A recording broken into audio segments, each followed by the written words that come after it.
Hello guys, Nigel here with you. Nigel's Model Invention. Once again we have another book review for you from the wonderful Wingleader Productions. So as I always show you, when buying these books, if you order them directly from this company here, Book World Wholesale, there's the email address. This is what you get. You get a plastic bag, keeps everything dry. You get a cardboard envelope, keeps everything nice and flat and protected. A bubble wrap bag protects your lovely book, and then inside you get your book, which is in perfect condition, as you can see. No tatty corners, no nothing. So thoroughly recommended. So here we are now with Wingleader Photo Archive number 24 already, and this is on the P-40 Tomahawk and Kittyhawk by Neil Robinson. And when this came, I thought, oh no, I can't do a review on this. This is going to be a nightmare. This is such a complex subject. It's massive. I reckon there are probably more variations of this aircraft than any other during World War II. And you'll see in a minute, it's just crazy. So I'll start off by giving you the ISBN number. So you can look it up. There's the ISBN number there. Okay, there's where you can order it from. And there's the price. And it's still £19.95. Do you know, in the UK, a bag of 24 crisps in 2021 was £3.50. Now, the same manufacturer, Walker's, that same box now, not a bag, box of 20, not 24, 20, is now £4.85. And if you work it out per packet, that's about a 60% increase in 2 years, less than 2 years. Disgusting. And these guys haven't increased their prices at all. So, thank you very much. So, going over into the inside cover, quick talk here about what it's saying in here. Basically, this is the series editor, Mark Postlethwaite, and he's written in here that he gave Neil the challenge of putting this book together, and Neil has risen to the task. It's taken him over 6 months to get this book together, and it's taken several months. And basically, to put simply, the P-40 service with RAF and Commonwealth squadrons was a total administrative mess, with names, marks and submarks all changing randomly along with armament and internal fits. To unravel this mess has been a Herculean task which has burdened not only Neil but our profile artist Darren for well over 6 months. To them I offer my sincere thanks and apologies, and then promise them an easy one next time. I got a suggestion mark, Catalina or A20. So there we go. And basically it's saying down here, in this book we've tried to cover all the various marks and to guide you through the differences to look out for. If by the end of it you can tell the difference between a Tomahawk Mark 2A and B and a Kittyhawk Mark 3 and 3A, then you are indeed blessed and Neil's suffering may not have been in vain. It also says up here, we would so this book covers the P-40 and RAF and Commonwealth service in Europe and North Africa. We will tackle US use of Far East operations in future books. If you go to the inside back cover, you'll see a basic recognition guide, which might be worth looking at before you venture beyond page 1. So let's do that. Okay, so as usual, in the back cover of the books, we get a RAF serial numbers list. Okay, so this is all the lists of deliveries, and we're starting off with the Tomahawk, the Hawk 81A1 and Mark II, 81A2, P-40B. And then we've got the P-40C, P-40E, L, K, M and N. Okay, so the Mark IV was the long tail one, the Mark 3A was the short tail one, and we can look at that now.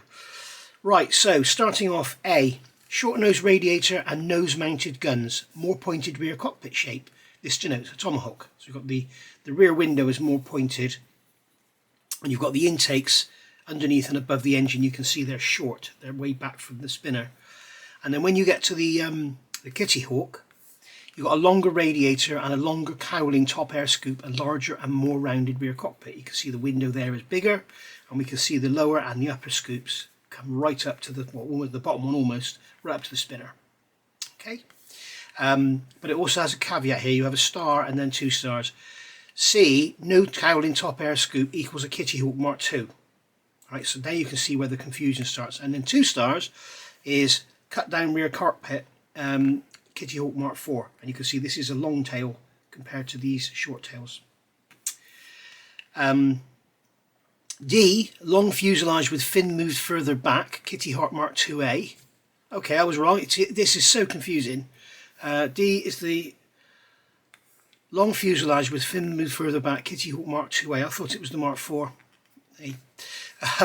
Some Kittyhawk Mark 3s and all Kittyhawk Mark 4s. Okay, so Kittyhawk Mark 2A, some Mark 3s and all Mark 4s. That's where I got that from. Tail fin fillet here. Okay, so you can see here there's no fillet. It's just like an angle, and then here we've got a fillet fitted to many short fuselage Mark 3s. See what I mean? F is a nose air filter fitted to some Kittyhawk Mark 3s and all Mark 4s. And then G is the cut down rear cockpit, which is Kittyhawk Mark 4. You can see here that's cut out, and you've got like a straight, almost like a Spitfire kind of rear canopy there, rather than the little P-40B style sort of side window. Okay, I prefer the look of that actually, with the little side window. But what does that matter? So let's go back to the beginning of the book. As I say, I don't know anything about this subject. I know even less now because I'm just confused. But I've had a look on Scalemates. There are hundreds of kits of these aircraft available, so you can pay your money, take your choice. But if you're into 32nd scale, 2 words of warning: the Great Wall Hobbies kit in the UK is about £130, which is a lot. And the Revell kit, 32nd scale, which is going to be nice and cheap, was originally tooled in 1967. You have been warned. So probably the trumpeter one may be the way to go, but it's probably got errors with the nose or something. They generally have on trumpeter kits. So going into the book, we've got a lovely colour image here. This is in North Africa by the look of it, and you can see there's the guy there on the wing guiding the pilot, and he's trying to see where he's going. So quite why that guy there is pointing to the pilot where to go and the pilot's looking out this side, I don't know. So going here, we've got the Development XP40.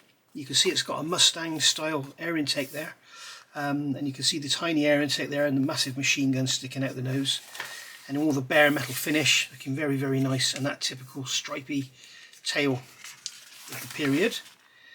The first flight of a production P-40 CU took place in April 40, and deliveries to the USA AC started in June. So there we go, that's where my mum was born. There we go, you can see those. And then we've got the UK based Tomahawks. Basically what I was saying earlier on is when the Tomahawks came, they were quickly sent off to North Africa because the Mustang arrived, and the Mustang was far superior. So the spare Tomahawks were sent off to North Africa to support the Hurricanes, and I guess the Spitfires, if they were around by then. And then when the Kittyhawks started coming over, they also got sent over. So here you can see the Tomahawk with the sharp rear window and the laid back nose there. You can see the air intakes pulled back. They've got an arrow here, so that is saying the stepped pitot tube on the port wing was fitted to all British operated Tomahawks and early Kittyhawks. So there we go. There's another identifying factor. We can see here we've got fuel fillers and oil fillers in the side windows now. You can see there the very short tail. They just don't look right, do they? I remember seeing a model of this and thinking, oh my god, that's all out of proportion. But nope, it's correct. Very strange looking. There's a lovely side-on image. You can see dead flat, no shine, battered and scratched and beat up and everything. And then here we've got the early split black and white camouflage. Tail sitting up there. Fabric covered ailerons and fixed trim tabs on both. Fabric covered elevators with adjustable trim tabs. Fabric covered rudder also with adjustable trim tab, and the smooth wing root fairings. See, they're lovely, aren't they? Here they're showing you the oil fillers and fuel fillers. So A is for fuel and B is for oil, whereas C is the main fuel tank cap. So if you're going to build one of these, make sure you stain it with oil and petrol, not the other way around. So little black and white pictures there. There's a lovely RAF rounded one going across the British countryside by the look of it. And here we can see we have some more lovely shots. There's a camera being yeah, the camera there, it looks like doing something with the camera, but there's the hatch. You can see the lovely detail inside there. So here we go, Tomahawk Mark 2A. We have a CAD drawing, and it's giving us the modeller's notes there. Stepped pitot on port wing, aerial fitted on fuselage spine, offset to starboard rear view mirror fitted. So you can see it's off to one side. Ring and bead gun sight retained, bar and strobe Mark II reflector gun sight fitted, Hawk 81A2 P-40B. So I've got a feeling that is, if you're into 32nd scale, that is what the Great War Hobby kit is, the original boxing. And then after that they did the Pearl Harbor one, didn't they? So there we are. Very nice indeed. So we've got the Tomahawk Mark 2A here of AH-908-2 Squadron. At the outbreak of World War II, the squadron was equipped with Westland Lysander, but most of the Army Cooperation Tomahawk units started receiving Tomahawks in August 1941. So you can see fresh there. You can see the Tomahawk, that sharp window there. There's the camera. Very nice. This is photographed at Gatwick. Where's all the holiday makers? So you can see you've got the Joker. You can see some stenciling there. That's one for Sven, isn't it? And then over the page, some lovely squadron photos and some pictures of the actual aircraft there. And then we've got some cockpit detail for you, which is nice. Looks like it's all aluminium. Looks kind of reflective. I'm guessing it may be aluminium, it may be green. Now, Curtiss was using DuPont 71036 cockpit light green, which had a pale pastel green turquoise hue for cockpit interiors at this time for the British Purchasing Commission direct purchase Tomahawks. The later Lend-Lease P-40 cockpit interiors were painted in the standard US Air Corps approved green or yellow tinted zinc chromate. There you go. So there we are. You know, you've got your colours now. So it'd be interesting to see what that colour there is, the cockpit light green. That may be the same sort of colour that was in the Spitfire, like an apple green. So Tomahawks in the desert. So here's the Tomahawk Mark 2B now. Quite what the difference is. You can see we've still got the pulled back air intakes, but and then here you can see them being uncrated, brand new aircraft. Look, people will tell you they were shiny. No, they weren't. Look, that is not shiny and it's brand new. Very nice indeed. All taped up with all the covers. Look, amazing. Incredible to think they got it in one piece, isn't it? Here's one there being tested or something for something or other by the look of it. I wonder if those guys are actually holding it down. I wonder. Are they actually holding it down? Wow. That must have been bloody windy sat there. Being refueled there. Nice little dio setup for you. All the guys in their shorts and long socks. A fully assembled and armed early delivery Mark 2B, still in the temperate land scheme, taken off for either a test flight or maybe a delivery to a squadron. There we go. It's also worth noting when you look back here, where that CAD drawing was. Where was it? Here. No, that's still in the green. There was one we saw here, wasn't there? In the... No, I'm imagining things, I guess. It's worth noting... No. Get to that in a minute. It's worth noting that they were originally... They came in the green and brown, or the green and grey camouflage, green and brown I believe, yes, and then they were painted over for North Africa. So here we've got some lovely shark's mouths on here. You can see we've still got the pulled back intakes. There's a beaten, battered one. There you are. Very, very beaten up. You can notice as well here you've got the frames on the canopy, and you'll notice later on they disappear. Here's one crashed. So there we go. Here's what I was talking about. When they painted them, obviously in behind there used to be green. They didn't bother changing it, so that's a little note for you to keep in hand. Dark green areas on the upper surface overpainted in the squadron or at MU with a light brown shade, possibly light earth or midstone, whichever was available, with the original American equivalent shade of dark earth retained to B scheme pattern. There you go. There's a nice picture there of one being loaded up with its ammo. Still on the Tomahawks, remember, we haven't got to Kittyhawks yet. This one's having an engine change, unbelievably in those conditions. Look at it. Unbelievable. And then here's Shirley 3. Young lad there with his moustache, looking very happy. And then we've got a nice wartime colour image. I do believe, I think I'm right in saying that whenever you get these books, all of the colour images are original colour images. They're not colourised. So the colours you see will be comparatively correct. Obviously photograph colours can change due to camera settings, but you know, that blue there is the same as that blue there, and you can see the colours of their skin compared to the, you know, you can, if they were like bright orange, you know that all the colours would be too bright, or they're very well suntanned. But you can see. So we're on to the Kittyhawks now. It's Mark 1 P-40D and Kittyhawk Mark 1A, which is the P-40E. So the engine was uprated to a 1,240 horsepower Allison V170139 engine, giving better performance and altitude. Later on we changed to the Merlin, didn't we? There's a lovely image of one there with the cockpit open.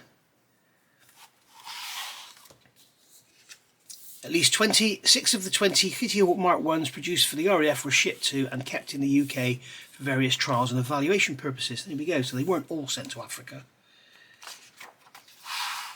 Lovely shot there of one. You can see now we've got this bigger rear window here because we're onto the Kittyhawks. There's some lovely in-flight shots there. What are they showing us here? B, up here, let's go to A first. The fairing under the starboard wing near the undercarriage contains a G45 camera gun installation.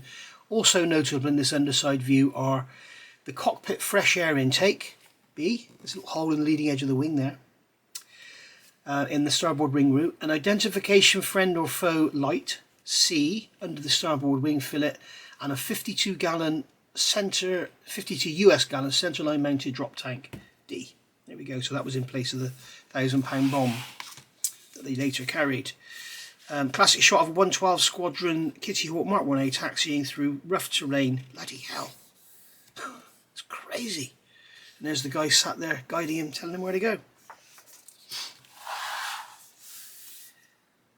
Some more images here of worn, weathered aircraft, all chipped around the edge of the canopy. Look, very lovely looking airplane, isn't it? Beautiful looking airplane in my opinion. You see here oil stained overalls and chipped to hell bomb. You know, people often have their bombs painted new. I like to weather them. Kittyhawk Mark 1A, 112 Squadron, Libya. The azure blue underneath. Very, very nice colourings. Discussion points. Undersurfaces look very dark and may have been repainted in light Mediterranean blue rather than the azure. Prior to delivery to 112 Squadron, undersurface colour applied after the mid-stone. 6-inch high serial number is on original dark green area which has been masked out in a triangle. In a rectangle, sorry, I'm reading a triangle. Rear glazing interior still in the original dark green. And the main wheel hubs in same red shade as the propeller spinner. So bear that one in mind. And there's a lovely image there, looking nose on. You can see how the oil came out and everything. We've got the little caps on the exhaust. Got a pair of £500 bombs in the centre position there. Or are they 250s? They're 250s. Guy there proudly stood in front of his Kittyhawk. You can see here how the exhaust made the marks on the wing. Lots of chipping there. More signs here of chipping all around this area, and you can see the exhaust staining, hand painted shark's mouth. Look.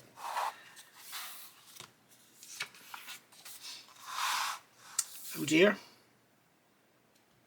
Looks like he came in dead stick because the pop's not bent. Oh dear, there's one on fire. More here being looked at. Picture taken by a pilot looking over his wingtip.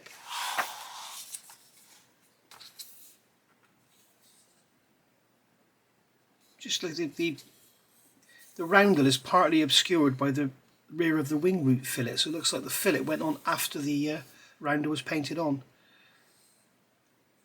Instead, when P-40Es left the Curtis factory packed in crates for shipment abroad, no national insignia was applied to the airframes. Instead, decals were included in the crates along with decal lacquer. The appropriate national markings were to be applied only when the aircraft was assembled at its destination. This may help explain the occasional differences in location of where national insignia were applied on individual aircraft. So there's another variation. So they actually put decals on them, they weren't painted. It's interesting.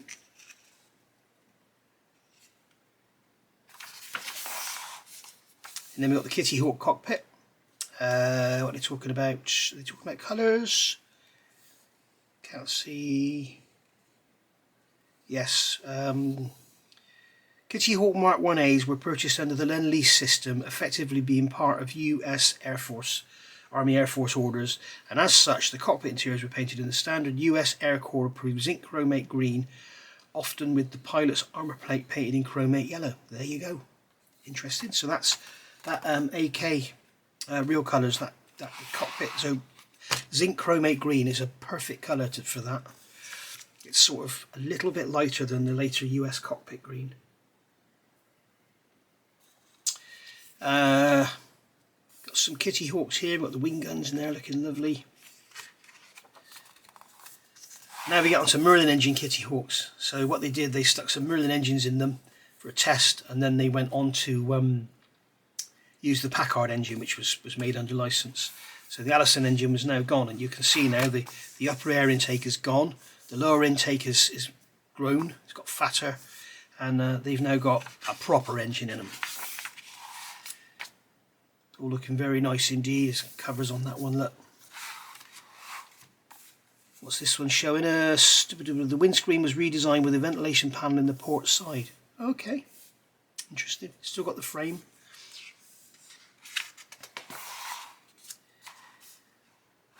Kittyhawk Mark 3 now. So you can see we've got the fillet, which was fitted to most Mark 3s, and then there you don't have it. You can see again, unfortunately, a burnt out example. Still got the frame on the canopy. Still got the dark blue. And look at the difference in the position of the roundel on that one compared to the one we saw just now. And we've still got the green rectangle with the serial number on it. That seems to be common on all of them. Rather than repaint the serial number, they just masked it off.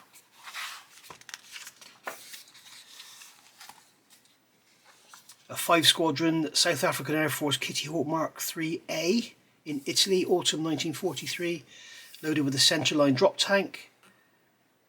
One of the most distinguishing features of the P-40M was the rectangular perforated grille. There we go. So get this book, you can make yourself into a P-40 expert, but you'll, didn't show you that one, did I? Sorry. Here you go. Very nice indeed. And there's the another image there. Bomb trolley, and we can see here Kittyhawk Mark 4. Now we've got it's a P-40N. You can see we've got the cut down rear fuselage, and you can see now the canopy has got an angled side on it, and there's no frame in the middle. So there you go. You can see here the sort of armoured side to protect the pilot, and then you've got no framework in the middle, whereas if you look back here you can see the sides are quite low down. Pilot sat there, he's more vulnerable to bullet fire from the side, and you've got the frame on the canopy, and on this one there's nothing. And you've got the cut down fuselage there, and here you've got the filleted insides. Okay, so it looks like this was originally painted in the light stone, and then they've redone it in green, so you've got the reverse now. Oh, variations on this are just crazy. Discussion point: some late delivery P-40Ns were finished in factory applied dark olive drab 41 upper surfaces with neutral grey 43 undersides, but FX745 is not thought to have been one of them. So there we are. And then here we've got some close-up images for us. You can see how the screws and everything got chipped. There's a bit of chipping on the wing there.